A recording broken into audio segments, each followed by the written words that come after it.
Hello fellow gamers, how the devil are we? As some of you may know, I love a good Metroidvania and I try and share any that I see coming up, and one that caught my eye which looks absolutely gorgeous is Recompile. I'm just going to give you the lay of the land before we go any further in case you're like, nope Dom, this isn't for me, I'm not interested. So here we go. So basically you're this AI that spawns up in this mainframe, and the whole game takes place over 1 second. Not literally 1 second of gameplay, but you are playing down as if you were the AI, so time's not relative, and you're going through your bits and pieces. But the look and feel of the game, and I'm sure you probably already gauged it, is it's very Tron-esque. It's very cyberpunky / Tron. Lots of glowing lights. If you're a rave fan, I guess it would be right up your street. And it's got that kind of blocky, crystalline, glowy effect that you get as, you may have seen in Tron or just games that have gone down this kind of route before where they are looking more AI-ish. It's like cyberpunky. And it's really, really cool. It's, when you don't need to know that this is a game about AI to realise that, this is probably something to do with technology. But anyway, a little bit about the developers. It's made by Dear Villagers. If you've not heard or seen of them before, they recently did Edge of Eternity. They also did Ashwalkers, which is basically where you're a group of survivors marching through this big old harsh world.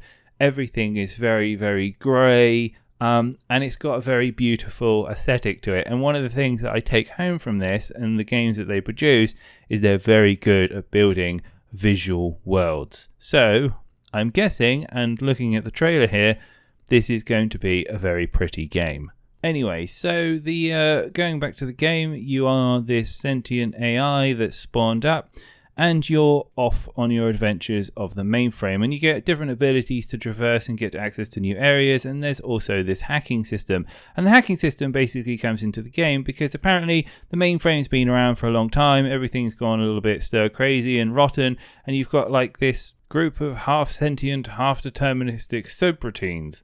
And this is where things get really interesting, because one of the features that they are talking about in the game is this dynamic branching narrative system. So your decisions will impact ultimately how you go through the game, I presume. And essentially, the hacking system that we talked about earlier, you get to choose what you do with these subroutines. So you can either choose to help them or hinder them. So in terms of the hacking system, basically it works around the whole principle of logic gates. So everything is built up of these logic gates, and you can invert them, you can disable them, and there are various puzzles that you have to, overcome using the logic gates. I don't know if there's going to be any kind of Boolean logic in this, but it sounds really cool, especially as someone who is a developer. So I'm intrigued what they're going to do with this. I guess when they say invert them, I presume that it will be like making a gate turn off, or they say that some of the bigger enemies have lots of intricate logic systems in them, so you can maybe invert and turn parts of them off, or destroy them, or get them to come on your side. But lots and lots of potential there. So it sounds pretty cool. And also, I did find that you can actually change the programming on, I think, enemies, so that you can get them to do what you tell them to do, essentially. Now, in terms of abilities, we've already mentioned the hacking system. I have seen some movement abilities. I've also seen this code shooting laser gun, which was used to kill various mobs. So you've definitely got ranged weapons. You've got mobility things.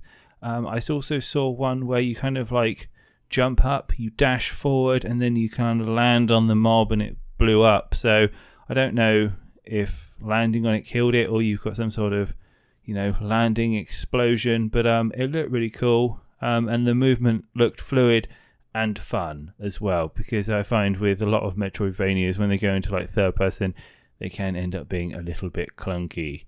In terms of biomes, I've only seen two really different ones.